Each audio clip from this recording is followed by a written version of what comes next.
क्या हो अगर असफलता का असली कारण पैसे की कमी हो ही ना। मतलब संसाधनों की कमी नहीं। हाँ बिल्कुल। क्या हो अगर इंसान का अपना ही दिमाग एक ऐसा सुरक्षा तंत्र बना ले जो उसे लगातार पीछे खींच रहा हो। ये तो बहुत ही गहरा विचार है। है ना। इंसान का अपना ही दिमाग जो उसे सुरक्षित रखने के नाम पर असल में उसे गरीब और असफल बनाए रखता है। सुनने में अजीब लगता है। अजीब तो है, लेकिन मनोविज्ञान के हिसाब से ये बहुत सटीक बात है। तो आज की हमारी इस गहन चर्चा के केंद्र में ठीक यही विचार है। हमारे पास एक बहुत ही शानदार स्रोत है। इस स्रोत का नाम है the billionaire brain, the architecture of a winning mindset. हाँ, ये बहुत ही दिलचस्प स्रोत है। बिल्कुल। और इसमें आरव नाम के एक व्यक्ति की कहानी और उसके नोट्स हैं। मुझे एक घटना बहुत अच्छी लगी। रात के 2 बजे हैं और आरव अपनी टेबल पर बैठा हुआ है। रात के 2 बजे, जब इंसान सबसे ज्यादा अकेला होता है। सही बात है। और उसके दिमाग में एक सवाल आता है कि आखिर फर्क क्या है। क्यों कुछ लोग हर बार जीत जाते हैं और कुछ लोग हर बार पूरी कोशिश करने के बाद भी हार जाते हैं। और ये सवाल शायद हर उस इंसान के मन में आता है जो संघर्ष कर रहा है। एकदम सही। तो चलिए इसे गहराई से समझते हैं। क्योंकि आरव को उस रात जो जवाब मिला वो किसी किताबी ज्ञान या बाहरी दुनिया में नहीं था। वो सीधे तौर पर मानव मस्तिष्क की कार्य प्रणाली के भीतर छिपा था। बिल्कुल। और मैं कहूंगी कि ये एक बहुत ही सटीक शुरुआत है, क्योंकि द बिलियनियर ब्रेन की जो सामग्री हमारे सामने है वो महज कोई मोटिवेशनल कहानी नहीं है। तो फिर ये क्या है? ये असल में अपने ही माइंडसेट यानी अपनी सोच को एक अचूक हथियार बनाने की एक बहुत ही व्यवहारिक प्रक्रिया है। एक हथियार? हाँ। उस रात आरव को ये एहसास हुआ कि जो लोग लगातार जीतते हैं उनके पास कोई जादुई छड़ी नहीं होती, ना ही कोई विशेष जन्मजात प्रतिभा। बिल्कुल नहीं। इसके बजाय उनका दिमाग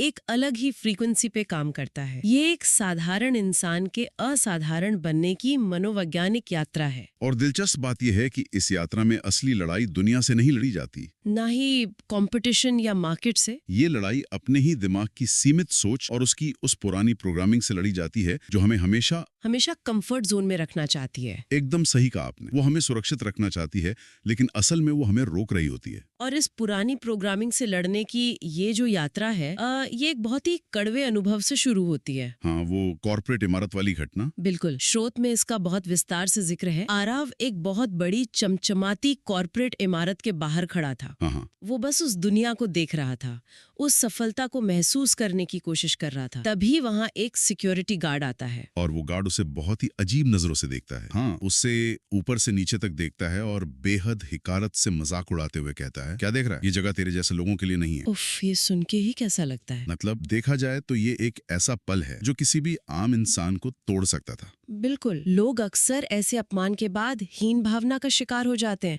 उन्हें लगता है कि शायद वो सच में इस लायक नहीं है। लेकिन आरव ने वहीं खड़े खड़े एक फैसला किया। उसने हार नहीं मानी। नहीं, उसने तय किया कि उसे सिर्फ अमीर नहीं बनना है, बल्कि अमीर जैसा सोचना सीखना है। ये बहुत बड़ी बात है। उसे समझ आ गया था कि गरीबी सिर्फ जेब में नहीं होती, गरीबी सोच में होती है। यहाँ सबसे हैरान करने वाली बात यह है कि उस अपमान ने उसे क्रोधित करने या डिप्रेशन में ढकेलने के बजाय उसे सोचने पर मजबूर कर दिया। हाँ, आत्मनिरीक्षण की तरफ मोड़ दिया। जब आरव ने खुद को और अपनी सोच को ऑब्जर्व करना शुरू किया तो उसने एक डेटा पॉइंट नोट किया। क्या था वो डेटा पॉइंट? उसने पाया कि उसके दिन भर के 90% विचार नकारात्मक थे। 90%? हाँ, मैं नहीं कर पाऊंगा, मेरे पास संसाधन नहीं है, लोग क्या कहेंगे। ये विचार एक अदृश्य जंजीर की तरह थे। बाप रे। अब अगर हम इसके पीछे के विज्ञान को समझें तो इंसान का दिमाग इवोल्यूशन के लिहाज से जोखिम लेने के लिए नहीं बना है, बल्कि हमें जिंदा रखने के लिए डिजाइन किया गया है ना। बिल्कुल। दिमाग के एक हिस्से जिसे अमिगडाला कहते हैं, उसका काम ही हर नई चीज में खतरा ढूंढना है। अच्छा, तो वो जो नकारात्मकता थी वो असल में आरव के दिमाग का उसे नई चुनौतियों से बचाने का एक आदिम तरीका था। लेकिन आरव ने इस पैटर्न को पहचान लिया था। मुझे ये बात बिल्कुल एक स्मार्टफोन के ऑपरेटिंग सिस्टम यानी ओएस की तरह लगती है। वो कैसे? मतलब जरा सोचिए, अगर किसी फोन के ओएस में 90% ऐसे वायरस भरे हुए हैं जो बैकग्राउंड में लगातार चल रहे हैं। हाँ, और वो बैटरी खत्म कर रहे हैं, प्रोसेसर को धीमा कर रहे हैं, तो क्या होगा अगर उस फोन में सफलता या ग्रोथ नाम का कोई नया और भारी ऐप डाउनलोड करने की कोशिश की जाए? तो वो हैप क्रैश ही हो जाएगा। बिल्कुल, इंसान का दिमाग भी तो वैसा ही है। आरव को बाहरी दुनिया के हार्डवेयर से नहीं लड़ना था, उससे अपना अंदरूनी सॉफ्टवेयर अपडेट करना था। उसे उस सेल्फ डाउट वाले वायरस को हटाना था। लेकिन मेरा यहाँ एक सवाल है। पूछिए। एनालॉजी देना बहुत आसान है कि वायरस हटा दो, लेकिन इंसान कोई मशीन तो है नहीं। सही बात है। जब 90% सोच नकारात्मक हो चुकी हो तो कोई इंसान रातों रात सकारात्मक कैसे हो सकता है? मतलब ये सुनने में थोड़ा अवास्तविक लगता है। मैं आपकी बात समझ रही हूँ। ये बहुत ही वाजिब सवाल है और स्रोत सामग्री इसी बात को बहुत अच्छी तरह से समझाती है। अच्छा, ये रातों रात नहीं होता। जब कोई इंसान सालों से ये मानता आ रहा हो कि वो कुछ नहीं कर सकता और अचानक वो शीशे के सामने खड़े होकर कहने लगे कि मैं दुनिया जीत लूंगा, तो क्या होता है? तो उसका अपना दिमाग ही इस बात को रिजेक्ट कर देता है।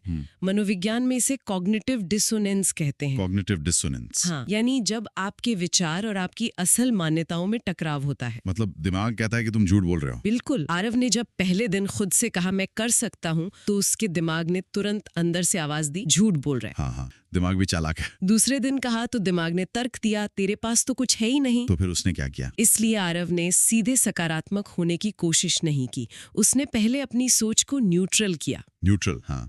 नकारात्मक से सकारात्मक की छलांग बहुत बड़ी होती है, लेकिन नकारात्मक से न्यूट्रल तक जाना संभव है। अच्छा, मतलब मैं हार जाऊंगा से मैं जीतने की कोशिश कर सकता हूं तक का सफर। ये बहुत बढ़िया है। न्यूरोप्लास्टिसिटी का सिद्धांत भी यही कहता है।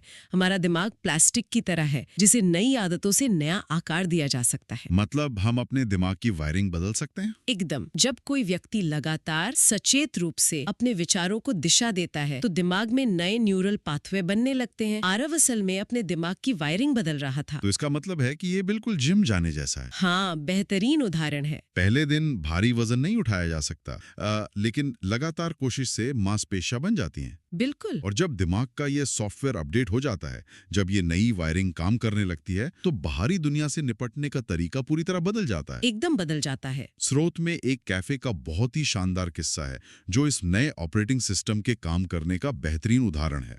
वो कैफे वाला हिस्सा बहुत दिलचस्प है। आरव एक कैफे में बैठा है। पास के टेबल पर कुछ लोग बिजनेस की बातें कर रहे हैं। वे लगातार शिकायत कर रहे हैं, जैसे कि ये आइडिया काम नहीं करेगा, मार्केट बहुत खराब है, कंपटीशन बहुत ज्यादा हो गया है। हाँ, आरव उन्हें सुनता है और तुरंत समझ जाता है कि ये लोग किसी आइडिया या पैसे की कमी से नहीं हार रहे हैं, बल्कि ये अपनी कमजोर सोच से हार रहे हैं। बिल्कुल। स्रोत में एक बहुत ही गहरी लाइन लिखी है, जहाँ सबको एंड दिखता है वहीं से शुरुआत होती है। बहुत पावरफुल लाइन है ये। यहाँ बात सच में बहुत दिलचस्प हो जाती है। मेरा एक सवाल है। हाँ, बताइए। अक्सर लोग कोई भी काम शुरू करने से पहले ही हार क्यों मान लेते हैं?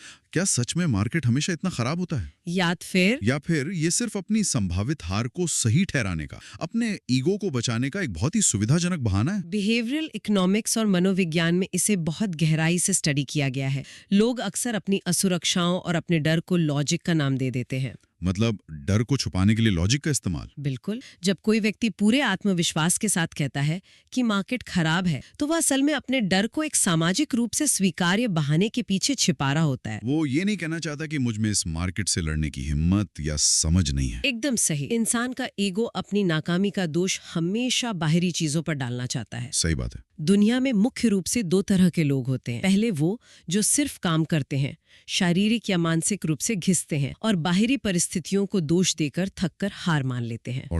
और दूसरे वो होते हैं जो गेम के नियमों को समझते हैं, जो बाहरी शोर पर रिएक्ट करने के बजाय उसे ऑब्जर्व करते हैं और आगे निकल जाते हैं। आरव अब दूसरे प्रकार का इंसान बन चुका था। हाँ, कैफे में बैठे लोग रिएक्ट कर रहे थे, जबकि आरव महज ऑब्जर्व कर रहा था। और इस ऑब्जर्वेशन की ताकत का सबसे बड़ा सबूत हमें उस इन्वेस्टर मीटिंग में देखने को मिलता है। वो मीटिंग बहुत ही टर्निंग पॉइंट थी। बिल्कुल।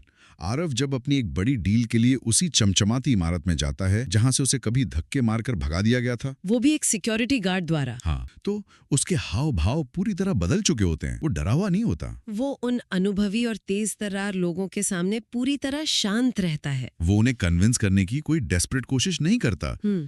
मीटिंग खत्म होने के बाद वो दिग्गज इन्वेस्टर आरव से क्या कहता है? वो कहता है, तुम्हारे पास सिर्फ आइडिया नहीं है, तुम्हारे पास सोच है। तुम्हारे पास सोच है। क्या लाइन है। बिल्कुल। और यहाँ सोच का मतलब सिर्फ ज्ञान या डेटा होने से नहीं है। तो किस चीज से है? इसका मतलब है स्पष्टता यानी क्लैरिटी से। ज्ञान और स्पष्टता में बहुत बड़ा अंतर होता है।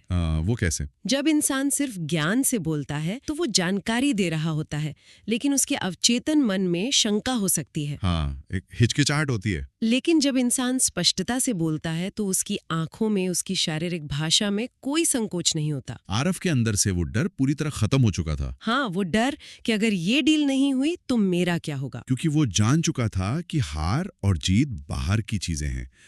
उसका अपना माइंडसेट पहले ही जीत चुका है। एक इन्वेस्टर कभी भी सिर्फ स्प्रेडशीट पर पैसा नहीं लगाता, तो वो किस पर लगाता है? वह उस व्यक्ति के अजेय माइंडसेट पर दांव लगाता है। ये तो हो गई शुरुआत और पहली बड़ी जीत की बात। हाँ, लेकिन कहानी में असली चुनौती तो तब आती है जब सफलता मिलनी शुरू हो जाती है। जब दांव पर बहुत कुछ लगा होता है। बिल्कुल। हमारी कहानी के अगले हिस्से में आरव की जिंदगी का सबसे मुश्किल दौर आता है। अचानक से मार्केट क्रैश हो जाता है, ओहो। पुराने क्लाइंट्स पीछे हटने लगते हैं और उसकी पूरी टीम घबराई हुई है। जाहिर है, ऐसी स्थिति में कोई भी घबराएगा। आधी रात को ऑफिस में बैठे हुए उस भारी तनाव के बीच टीम सोच रही है कि अब सब खत्म होने वाला है, लेकिन आरव पैनिक नहीं करता। वो शांत रहता है। वह अपनी टीम से कहता है, प्रॉब्लम आई है, मतलब नेक्स्ट लेवल अनलॉक होने वाला है। नेक्स्ट लेवल अनलॉक, ये बहुत ही दिलचस्प नजरिया है। मुझे ये सुनकर एकदम किसी वीडियो गेम की याद आ गई। हाँ, जैसे वीडियो गेम में होता है। अगर देखा जाए तो जब कोई इंसान वीडियो गेम खेलता है और अचानक से गेम बहुत ज्यादा मुश्किल हो जाए,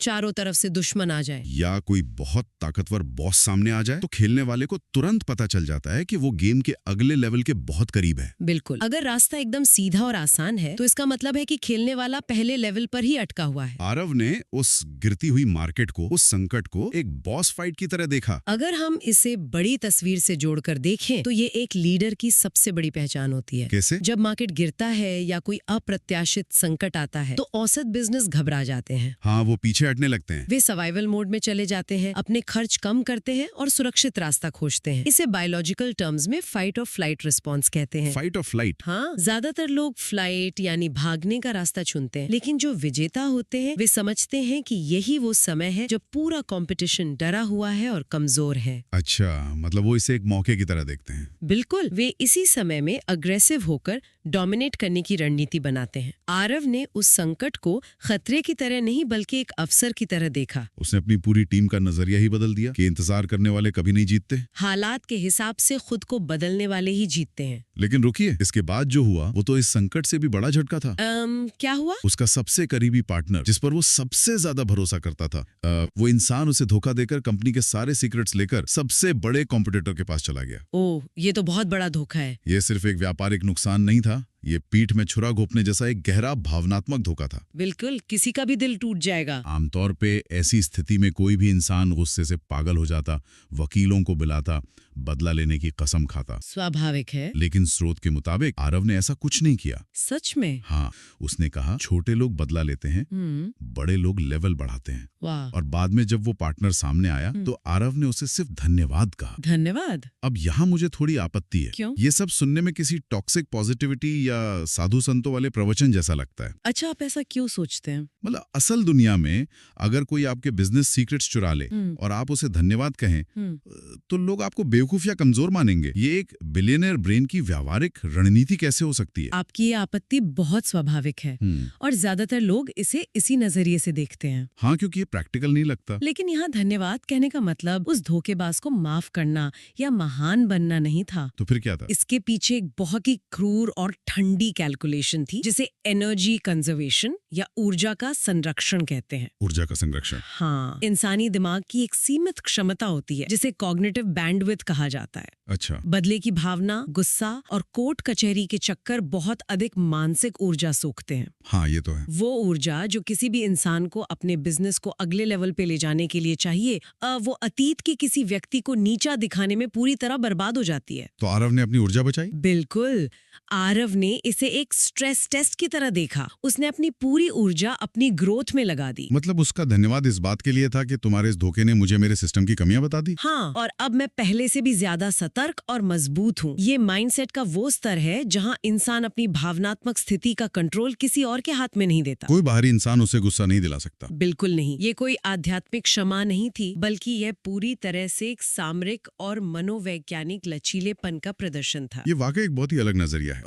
भावनाओं को बिजनेस के रास्ते से पूरी तरह हटा देना। यही तो उसे दूसरों से अलग बनाता है। और इस अचूक माइंडसेट के साथ आरव ने अंततः सब कुछ हासिल कर लिया। नाम, पैसा, रुतबा, सब कुछ। वो उस चमचमाती इमारत की सबसे ऊपरी मंजिल पर खड़ा होकर पूरे शहर को देख रहा था, जहाँ से उसे कभी निकाल दिया गया था। हाँ, उसे लगा होगा कि अब जीवन का लक्ष्य पूरा हो गया। लेकिन ऐसा नहीं हुआ है ना। नहीं, यहाँ आकर कहानी में एक अजीब सा मोड़ आता है। वो इंसान जिसने इतनी लंबी और मुश्किल लड़ाई लड़ी, अब उस शिखर पर पहुंचकर एक खालीपन महसूस कर रहा था। खालीपन। हाँ, उसे लगा कि पैसा एंड नहीं है, पैसा सिर्फ एक टूल है। ये बहुत बड़ी बात है। स्रोत में उसके एक भाषण का जिक्र है जो उसने हजारों लोगों के सामने दिया था। उसने क्या कहा था? अगर कोई अंदर से कमजोर है तो पैसा उसे और कमजोर और असुरक्षित बना देगा, और अगर कोई अंदर से मजबूत है तो पैसा उसे अनस्टॉपेबल बना देगा।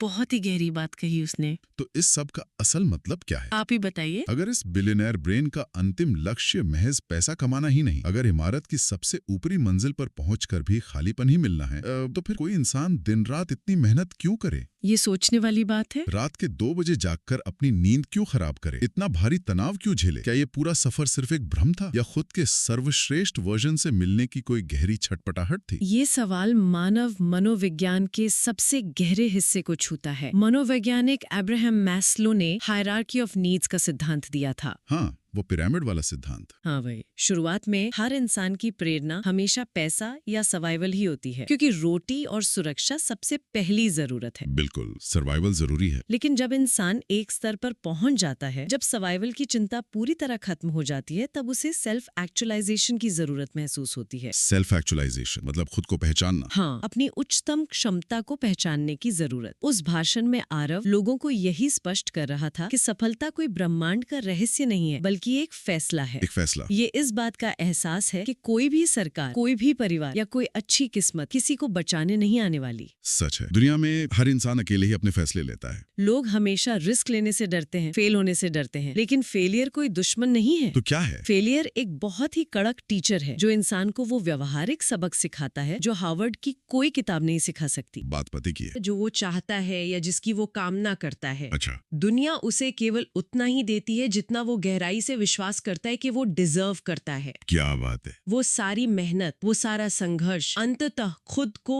ये साबित करने के लिए था कि हाँ, मैं इस जगह का हकदार हूँ। दुनिया उतना ही देती है जितना इंसान विश्वास करता है कि वो डिजर्व करता है। ये लाइन अपने आप में बहुत कुछ समेटे हुआ है। बिल्कुल। अगर हम इस पूरी चर्चा के सार को देखें तो ये सिर्फ उन लोगों की कहानी नहीं है जो कि बड़ी कंपनी खड़ी करना चाहते हैं या जो अरबपति बनना चाहते हैं। नहीं, ये हम सबके लिए है। हाँ, ये कहानी उस हर आम इंसान के लिए है जो आज अपने कमरे में बैठा या सोच रहा है कि उसके पास मौके नहीं है, पैसे नहीं है या सही सपोर्ट सिस्टम नहीं है। बिल्कुल। अगर इंसान का अपना दिमाग उसे ये बता रहा है कि वो कुछ बड़ा नहीं कर सकता, तो वो कोई परम सत्य नहीं है। वो सिर्फ उस ऑपरेटिंग सिस्टम का एक पुराना वायरस है जिसे तुरंत डिलीट करने का समय आ गया है। एकदम सही एनालॉजी दिया आपने। असली बदलाव किसी चमचमाती बिल्डिंग में अंदर जाने की अनुमति मिलने से नहीं आता, बल्कि अपने अंदर चल रहे विचारों की दिशा बदलने से शुरू होता है। क्योंकि जब तक कोई इंसान अंदर से नहीं जीतता, बाहर की कोई भी जीत, कोई भी पैसा टिक नहीं सकता। 100% सच। द बिलियनियर ब्रेन की ये स्रोत सामग्री हमें ये याद दिलाती है कि मानव मस्तिष्क में अथाह क्षमता है। अथाह क्षमता। हर इंसान के पास अपने उस पुराने माइंडसेट को एक अजय बिलियनियर ब्रेन में बदलने की शक्ति होती है।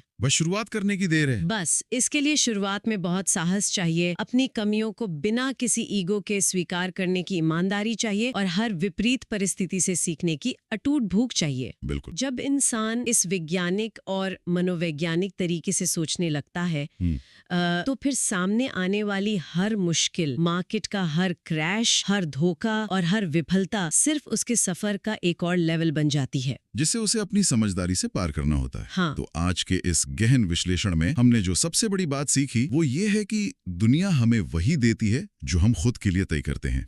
बिल्कुल सही। हमने एक व्यक्ति के स्तर पर इस बात को बहुत गहराई से समझा कि कैसे न्यूरल पाथवे बदले जाते हैं और कैसे ईगो को किनारे रखकर ऑब्जर्वेशन से काम लिया जाता है। लेकिन अब इस चर्चा को खत्म करते हुए जरा एक बड़े स्तर पर सोचिए। किस बारे में? क्या होगा अगर एक पूरा समाज या एक पूरी की पूरी पीढ़ी अचानक से सामूहिक रूप से ये मान ले कि वे कुछ बहुत बड़ा, कुछ बहुत ही असाधारण डिजर्व करते हैं? ये तो बहुत ही दिलचस्प सोच है। अगर लाखों लोगों का वो पुराना नकारात्मक ओएस एक साथ अपडेट हो जाए और सभी के दिमाग से हारने का डर निकल जाए, तो क्या होगा? तो क्या इससे हमारा पूरा सिस्टम, हमारी अर्थव्यवस्था एक नए और बेहतरीन लेवल पर पहुंच जाएगी, जहां हर कोई अपनी पूरी क्षमता से एक दूसरे को आगे बढ़ा रहा होगा? या फिर इसके कारण समाज में एक ऐसा खूंखार और बेरहम कंपटीशन शुरू हो जाएगा जिसकी हमने कभी कल्पना भी नहीं की थी। ये एक बहुत ही प्रोवोकेटिव थॉट है। इस सवाल पर जरूर विचार कीजिएगा। आज के लिए बस इतना ही। सीखते रहिए और अपने ही दिमाग के इस अद्भुत खेल को समझते रहिए।